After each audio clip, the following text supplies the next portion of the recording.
Para mejorar tu experiencia en Inc. Monterrey, a continuación te damos las instrucciones para la transmisión.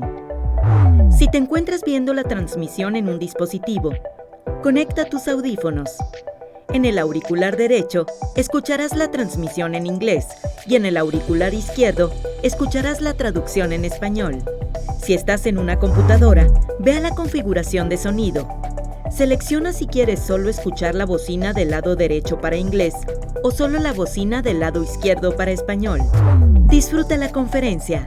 Comenzamos.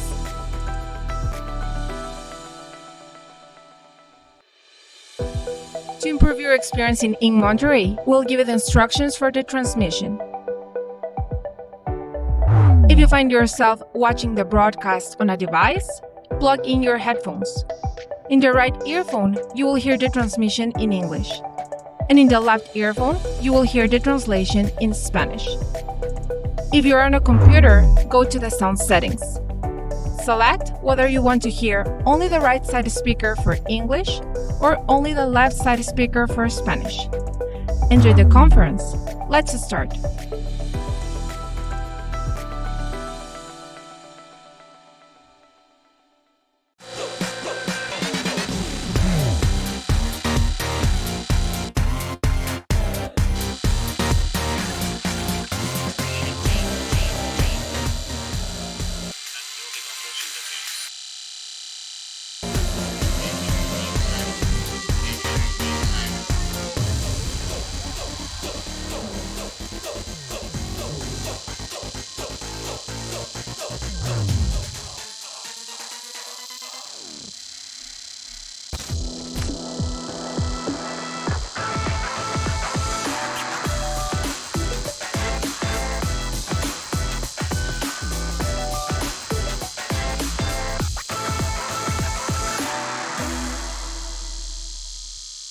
Hola, muchas gracias a todos y todas por estar en este panel. Muchas gracias en particular a nuestros participantes.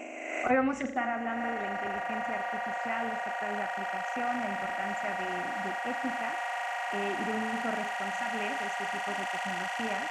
Me da mucha emoción tener tantos participantes variados, tanto desde las personas que unen a diferentes participantes para lograr cosas increíbles en la región de América Latina, tanto desde gobierno también que están impulsando soluciones increíbles y también unas aplicaciones bien interesantes, bien únicas desde la industria, startups, que me dará mucho gusto que se puedan presentar en un minuto. Entonces, muchas gracias a todos y todas y propongo que empecemos con una ronda de presentaciones cortitas. Yo soy Claudia del Pozo, soy directora del Laboratorio de Resiliencia E.ON en Siemens. Y Cristina, adelante si gustas presentarte. Muchas gracias, Claudia, y muchas gracias al Tecnológico por la invitación. Mi nombre es Cristina Pombo, trabajo en el Banco Interamericano de Desarrollo. Soy la asesora principal de lo que nosotros llamamos el sector social, pero además coordino una iniciativa para promover el uso responsable de la tecnología en general y la inteligencia artificial en particular en América Latina y el Caribe, que se llama FAIRLAC. Gracias, Cristina. Al rato nos vas a contar mucho más de FAIRLAC. Melissa Breda, adelante. Muchas gracias, Claudia, y gracias a todos los que están participando hoy. Mi nombre es Melissa, yo soy subsecretaria de Políticas Públicas Basadas en Evidencia en el Gobierno de la Ciudad de Buenos Aires. La subsecretaría es la primera oficina de datos del Gobierno de la Ciudad de Buenos Aires y nuestro desafío es extender la gobernanza y potenciar la gobernanza de datos en la Ciudad de Buenos Aires. Tenemos un equipo de aproximadamente 60 personas, un equipo multidisciplinario que trabaja todos los días para diseñar políticas públicas que apalanquen la inteligencia artificial y el uso de los datos. Gracias, Melissa. También nos tendrás que dar unos ejemplos. Carlos, adelante, por favor.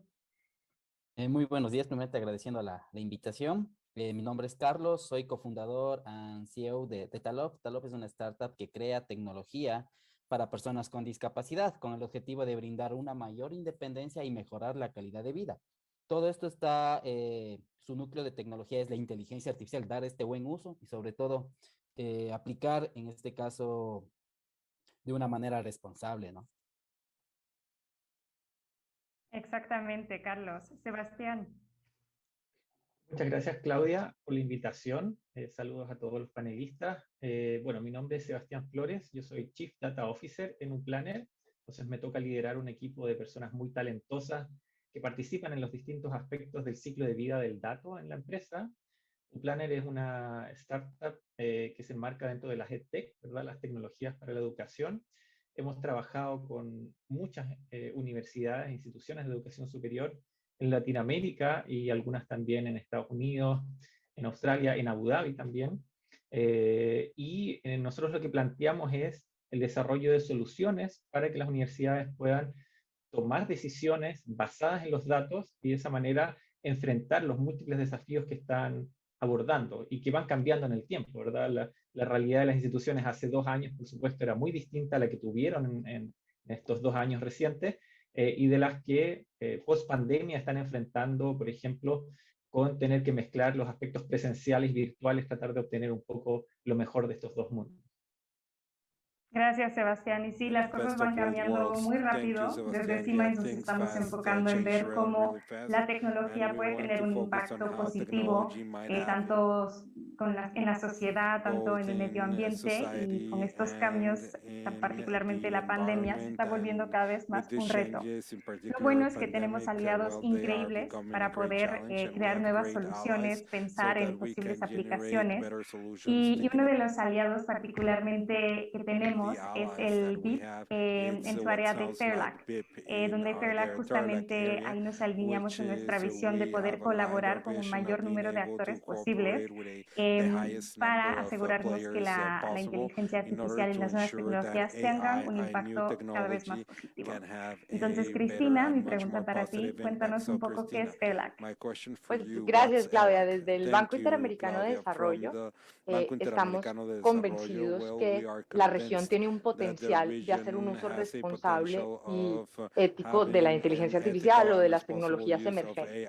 Y lo que tenemos en Fairlac es una asociación público-privada para unir todos los actores del ecosistema y que podamos trasladar esos principios éticos de los que tanto se hablan a la práctica, no solo en la creación de políticas públicas, como decía Melissa, sino también para los emprendedores, como lo que está haciendo Carlos, o en situaciones que nos atañen a todos, como la educación, como decía Sebastián.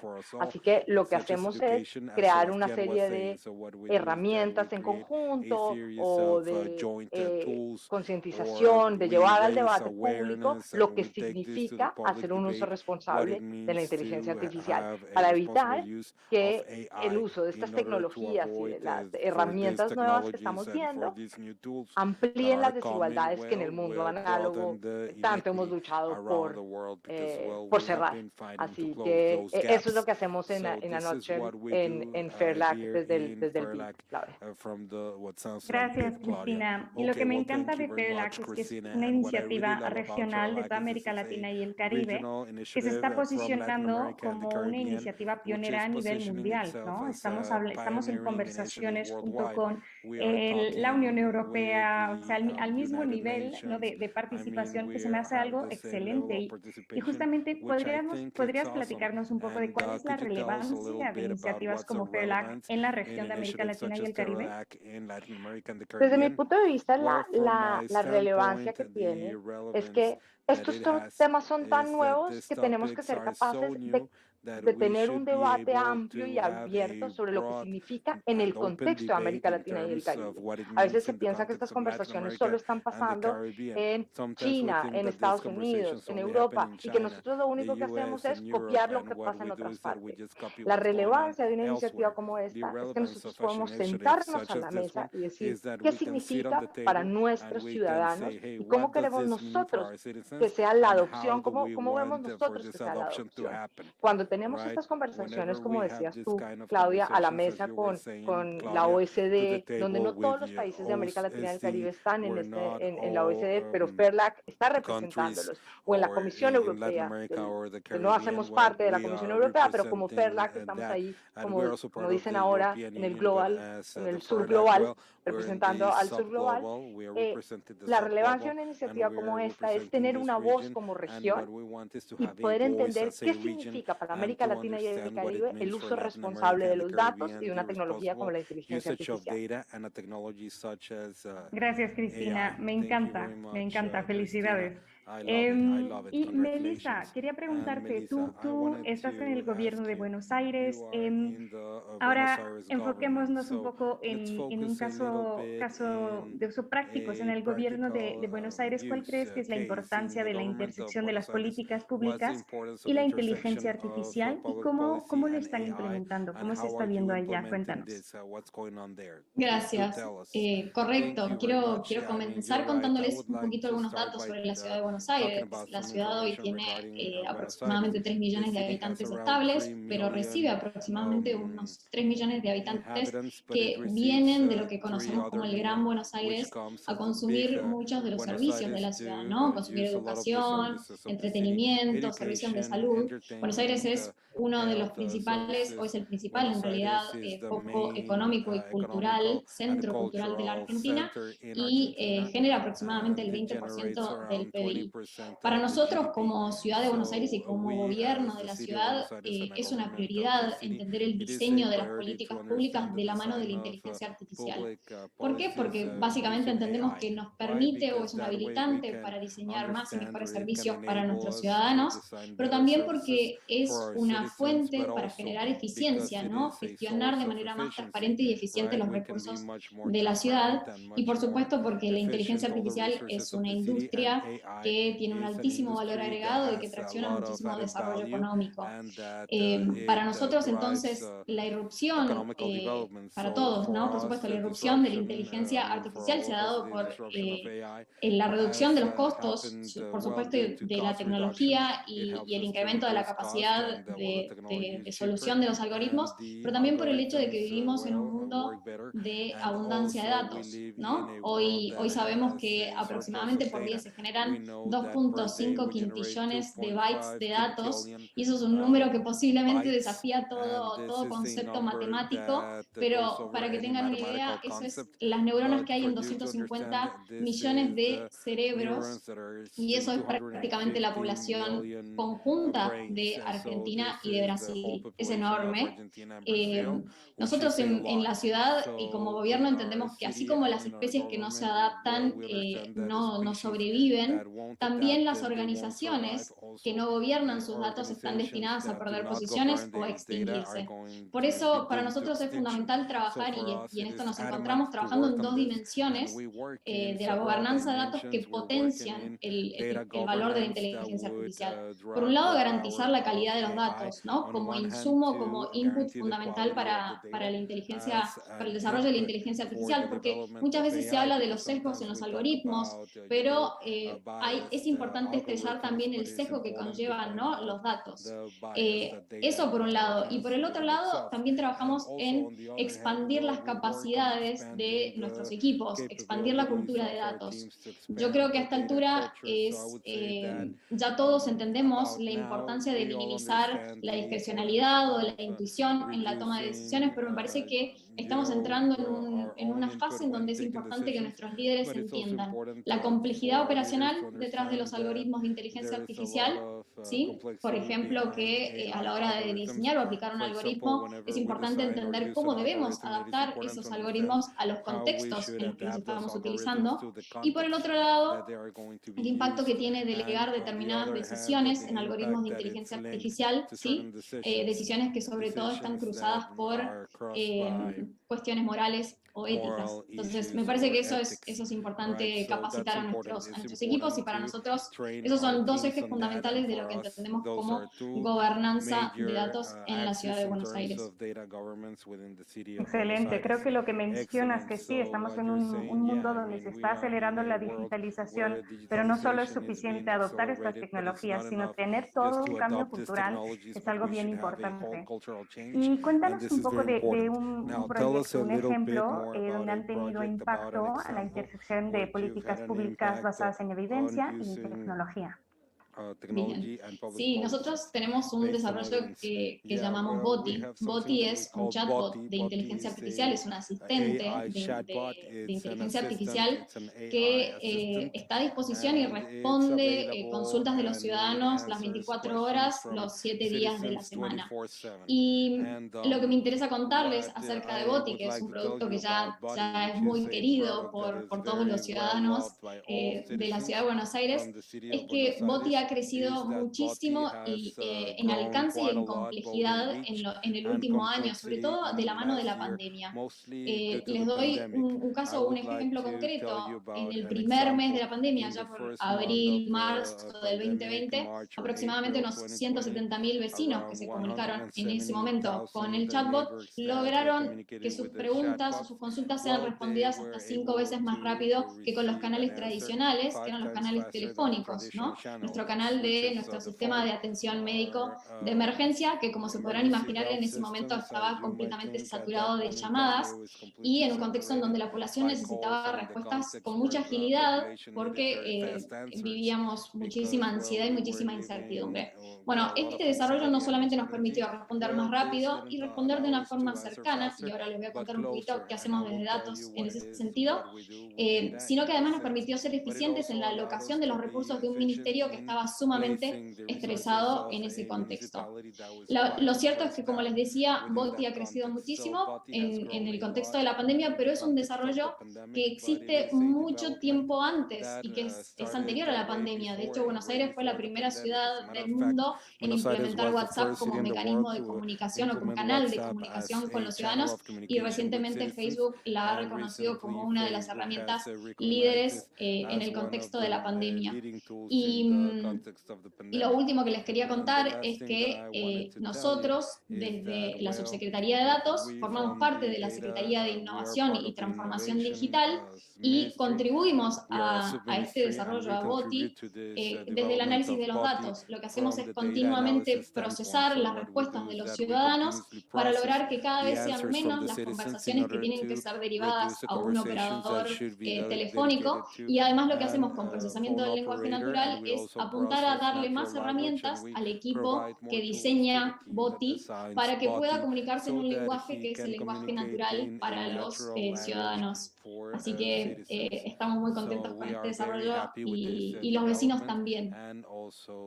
Qué bueno, Melissa, no me cabe duda que sí. ¿Qué caso de uso más interesante y más útil en estos tiempos de pandemia, donde uno no se puede acercar necesariamente a hacer sus dudas en persona, ¿no? Y hablando de casos de uso ya desde gobierno, me gustaría también hablar de casos de uso desde la industria. Aquí tenemos a dos casos de uso bien interesantes en temas de educación, en temas de inclusión y comunicación. Me encantaría que Sebastián y Carlos nos puedan hablar de sus startups respectivas. Carlos, ¿quieres empezar con Stiglitz de Talov? Claro. Como objetivo de Talov era que la tecnología se aplique de una manera, en este caso, para resolver problemas sociales. Y ahí es donde principalmente usamos la inteligencia artificial. Stiglitz es una herramienta que traduce la lengua de señas a voz y texto en tiempo real a través de la cámara del teléfono. ¿Con qué objetivo? Con el objetivo de romper barreras de comunicación entre personas sordas y personas oyentes. No olvidemos que no existe una lengua de señas universal, existe una lengua de señas por cada país y hay hasta variaciones entre ciudad a ciudad, por lo que le hace complejo a las personas, digamos que si no se tiene un pariente directo o un amigo muy cercano, uno no se aprende la lengua de señas por su complejidad. Y es ahí donde estamos utilizando toda la potencia de la inteligencia inteligencia artificial para que entre que los usuarios, entre más usen la inteligencia artificial, va aprendiendo. Ya por el momento, ya vamos con 4 lenguas de señas. Estamos con la lengua de señas americana, japonesa, alemana y francesa. El objetivo, nuestro sueño loco es digitalizar toda la lengua de señas de todo el mundo. Es un objetivo a largo plazo, pero ya dimos el primer paso, que es de lo más difícil, y ahí estamos haciendo el uso de toda la inteligencia artificial. Gracias a aliados como Google, IBM Watson, se ha podido ya ir a unos pasos más rápido. Y también estamos haciendo con Stiglitz que toda la información de los datos, en este caso de nuestros usuarios, sea de lo más privativo, ¿no? En este caso, para nosotros, lo primero es la privacidad, y mucho más con personas con discapacidad. Y es por eso que nosotros somos muy, muy estrictos en la parte de privacidad. Todos los datos son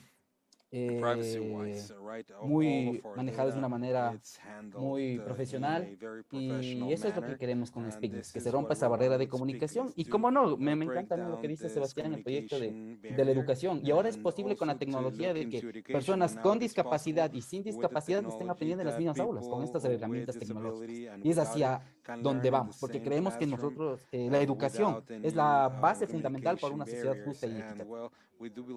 Definitivamente, y creo que ahí Sebastián estaría muy de acuerdo contigo. La educación es la base de una sociedad. Sebastián, platícanos cómo están utilizando YouPlanner para mejorar la educación en América Latina. Sí, muchas gracias, Carlos, por las palabras. La verdad es que la admiración es mutua. Yo estuve revisando la página web y la verdad es que lo que hacen es muy interesante, así que espero mantener el contacto después del panel. Como comentaba, en UPlanner abordamos distintos desafíos de la educación. Entre ellos podríamos mencionar, por ejemplo, el gestionar de manera eficiente los recursos de la institución, gestionar el perfil de egreso de los estudiantes y la innovación curricular, y todo lo relacionado con facilitar el camino al éxito de los estudiantes en su permanencia estudiantil, en su compromiso con su estudio. Por supuesto, para cada una de estas problemáticas uno tiene soluciones que son muy específicas, que hacen usos de conjuntos de datos particulares, ¿verdad? Si uno quiere resolver el problema de hacer buenos horarios, ¿verdad?, para los estudiantes, es muy distinto que si uno quiere solucionar, por ejemplo, qué estudiante puede desertar próximamente en la institución. Nosotros trabajamos con instituciones que son muy diversas, y yo creo que esa es una característica fundamental de Latinoamérica, en que hay instituciones que son muy pequeñas, de nicho, otras que son muy grandes, que usan tecnologías más bien recientes, otras que tienen tecnologías más antiguas y no almacenan muchos datos. La orientación de las instituciones, ya sea pública o privada, la verdad es que el conjunto en sí mismo es muy diverso, y eso le agrega una capa, un desafío adicional. UPlanner se relaciona con los sistemas que ya tiene la universidad. Las instituciones ya cuentan con sistemas muy específicos, ¿verdad? Voy a decir algunas siglas, me perdonarán, los SIS, los RP, los LMS, que es donde la institución ya está almacenando los datos. UPlanner se conecta a estos sistemas, extrae la información, y dependiendo del problema que esté buscando solucionar, tiene un foco en particular y se relaciona con los distintos aspectos de cada institución. Eso como introducción para decir que todos los productos hacen uso de algorítmica avanzada, pero para este panel creo que hay dos soluciones que son las que hacen un uso digamos, más bonito, más interesante de la inteligencia artificial. Por una parte está la solución URetention, que lo que hace es centralizar todas estas distintas fuentes de información y generar una ficha del estudiante unificada con los datos financieros, los datos del LMS, del aprendizaje en línea, su trayectoria curricular, datos de admisión, en fin, los datos que la institución quiera que estén en la ficha del estudiante. Y ahí el tema de poder ser flexible y personalizar y contar solamente con los datos que la institución quiere disponibilizar es muy importante. No ser tan ¿verdad?, estricto en que el producto tiene que funcionar así, sino que se pueda adaptar realmente a las necesidades que tiene la institución. Y en este producto lo que se hace es, para cada institución, incluso con capacidad de tener submodelos o segmentar grupos de estudiantes, aprender de la historia específica de esa institución para que este modelo de aprendizaje supervisado, basado en la historia de la institución, en sus factores particulares, pueda aprender qué combinaciones de factores gatillan la deserción y por lo tanto proyectar esa deserción para los estudiantes que están hoy en día en la institución. ¿Qué es lo que permite esto? Es que típicamente la selección de los estudiantes y la recopilación de los datos era una actividad que tomaba mucho tiempo a los equipos de bienestar o éxito estudiantil, y esto de alguna manera está automatizado y que por lo tanto el tiempo está concentrado en hacer la atención a los estudiantes y no en hacer estas tareas que efectivamente pueden ser automatizadas y que, como dice Carlos, pueden ir mejorando en el tiempo. ¿Sí? A medida de que pasa más tiempo que la institución adopta estas herramientas, se tiene un volumen de información mayor y por lo tanto se tiene una predicción más certera de qué estudiantes están en riesgo de deserción y eventualmente la institución pueda tener estas herramientas para abordar estos casos y vencer, ¿verdad? La deserción es un mal terrible en Latinoamérica. Prácticamente uno de cada dos estudiantes que ingresa a la educación superior termina desertando y probablemente es uno de los desafíos más grandes que tenemos que vencer this is one of the problems that we need to tackle so that we can overcome poverty. Right, so if we have professionals and technicians, well, we can get into a positive cycle where we can generate more knowledge and more wealth for Latin America, and that is a little bit the engine that is going to generate social change through education. And the other solution that also uses AI is your Expedia, and this is a mobile app that students can install in their smartphones, and that joins the students and the faculty with all the services that the institution might have, such as requesting a parking spot, looking for a book in the library, all the contents that are assigned by professors to students, and also has a chatbot. And well, this is what Melissa was talking about, but there's a link on everything, but that way you can answer the questions in a better fashion. The first entry student, well, they all always want to know the same kind of things, right? So the teams can all focus on more important things, and also talking about smart suggestions for activities. Well, it allows for a student to be suggested of the events that he's awaiting, the events within the university, or the tasks that he needs to do day in and day out. And all of this is supported in tested technologies. We use a lot of Microsoft Cognitive Services. We also develop the algorithm, but what's important is not to reinvent the wheel. What's important is to mix services that are properly developed and that have already been tested, and in such fashion, to package them so that the institution can use them in a simple fashion. And that way for us to have this way of knowing what's going on, what's been tested, and that can be a very simple consumption, or if we have a risk detection algorithm, well, it will help me, because that way we can tackle this specific issue in education, and thus it requires a tailor-made solution. Thank you very much. Well, those cases were quite interesting. You both stated the importance of data security, and touching upon this subject, can you tell us how do you monitor the usage of this system so that these are ethical and responsible? Carlos, if you'd like, we can start with you once again. Nada más que estás en mute.